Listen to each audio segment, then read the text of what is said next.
నమస్కారం. పెద్దలందరికీ కూడా హృదయపూర్వక అభివందనాలు. నిజమైనటువంటి యథార్థమైనటువంటి విజయం ఎప్పుడు అని మనం యోచన చేస్తే అది ఫలితం వచ్చాక కాదు, రిజల్ట్ వచ్చాక కాదు. రిజల్ట్ వచ్చిన తర్వాత అది విజయమా పరాజయమా, లేకపోతే లాభమా నష్టమా, మానమా అవమానమా అని నిర్ణయాలు జరుగుతాయి. కానీ నిజమైన విజయం పనిలోనే ఉంది, చేసేటటువంటి కర్తవ్య నిర్వహణలో ఉంది. ఆ పనిని చేసే విధానంలోనే విజయం ఉంది, ఆనందం ఉంది.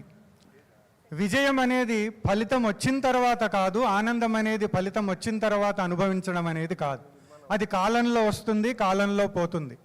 కానీ నిజమైనటువంటి విజయం, నిజమైనటువంటి ఆనందం చేసే పనిలోనే ఉంటుంది. While we're performing the action, the way in which we perform the action, we derive the success and we derive the enjoyment.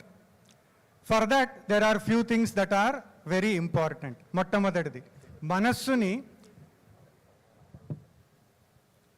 స్వేచ్ఛలో ఉంచుకోవడం, కీపింగ్ ది మైండ్ ఫ్రీ, అంటే బంధనంలో కాకుండా స్వేచ్ఛలో ఉంచడం. రెండవది, కీపింగ్ ది మైండ్ పాజిటివ్, సకారాత్మకంగా ఉంచడం.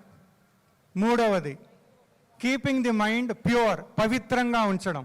మనస్సుని పవిత్రంగా, సకారాత్మకంగా, స్వాతంత్ర స్వేచ్ఛలతో ఉంచగలిగితే అది ముందు మెట్టు. తరువాత discarding the negative thoughts, discarding the anxieties for future results. నకారాత్మకమైనటువంటి ఆలోచన సరళిని త్యజించడం, భవిష్యత్తుకు సంబంధించినటువంటి ఆందోళనని త్యజించడం. ఇది రెండవది. మూడవది, మనస్సుని ఏకాగ్రం చేయడం, ఒకే వైపుకి సంధించడం, keeping the mind focused and concentrated.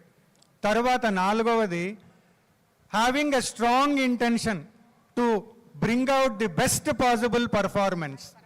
అతి ఉత్తమమైనటువంటి సంకల్ప శక్తి ద్వారా ఉన్నతమైనటువంటి ప్రతిభని ప్రకటితం చేయడం. ఇవన్నీ కూడా మనం చేయగలిగితే నిజమైన ఆనందం అనేది, నిజమైన విజయం అనేది అనుభవంలోకి వస్తుంది. అది ఇక్కడ మనకు కనపడుతూ ఉంది. తరువాత మనస్సుని, శరీరాన్ని, బుద్ధిని మూడింటిని కూడా హృదయంతో ఏకాగ్రం చేస్తే అది నిజమైనటువంటి విజయం, నిజమైనటువంటి ఆనందం అనుభవంలోకి తీసుకొస్తుంది. మూడవది, మనం చేసేటటువంటి ఈ ఆచరణని బట్టి హార్మనీ, యూనిటీ, టుగెదర్నెస్ అనేవి మూడు అనుభవంలోకి వస్తాయి. సమ్మేళనము, ఐకమత్యము, కలిసికట్టుగా ఉండడము అనేది అనుభవంలోకి వస్తుంది. అటు పిమ్మట ఎంపతి అండ్ కంపాషన్ కూడా అనుభవంలోకి వస్తాయి, దయా, కరుణ కూడా.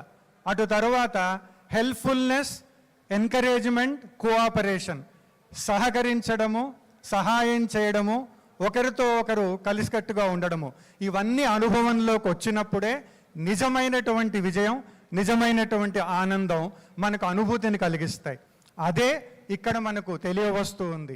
దానికి తోడుగా భగవంతుని యొక్క సంకల్పం పైన భక్తి, మనం మనకంటే ఉన్నతమైనటువంటి శక్తి పైన నమ్మకము, తరువాత కర్తవ్యాన్ని, బాధ్యతని ఎటువంటి ఆటంకాలు వచ్చినా వెనుకకు వెళ్లకుండా, ఎటువంటి అవరోధాలు వచ్చినా వెరవకుండా నిర్వర్తించేటటువంటి ప్రయత్నం చేస్తే మనకి ఈ విజయం అనేది ఆ గ్రూపులో, ఆ యొక్క సమూహంలో హార్మనీ, యూనిటీ, టుగెదర్నెస్ని ఇస్తుంది, ఎంపతి అండ్ కంపాషన్ ఇస్తుంది.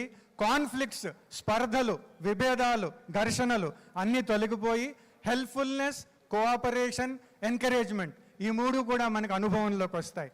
అదే ఇక్కడ మనకి దర్శనమిస్తూ ఉంది. అందుకనే టీటీఏ అంటే తృప్తి, తుష్టి, ఆనందం అనేది అనుభవంలోకి వస్తుంది. కాంటెంట్మెంట్, సాటిస్ఫాక్షన్, హ్యాపీనెస్ అది వస్తుంది. అది ఎంతవరకు ఉంటుందంటే తనివి తీరా ఆనందం. టీటీఏ అంటే తనివి తీరా ఆనందం, అది అందరికీ లభ్యమవుతుంది. కనుక ఇవి మనం దృష్టిలో ఉంచుకొని అందరూ అన్ని విధాలుగా ఆనందించాలని కోరుకుంటూ నమస్కారం. వండర్ఫుల్ గురూజీ, నిజంగా కూడా ఎంత చాలా చక్కగా చెప్పారండి. టీటీఏ అంటే తనివి తీరా ఆనందం అట. ఒక్కసారి మనం కూడా తనివి తీరా చప్పట్లు కొట్టేద్దాం గురువు గారికి. వండర్ఫుల్ సార్, చాలా చక్కగా చెప్పారండి. సో మరి మా టీం తరపున మీకు ఒక చిరు సత్కారం సార్. గట్టిగా చప్పట్లండి.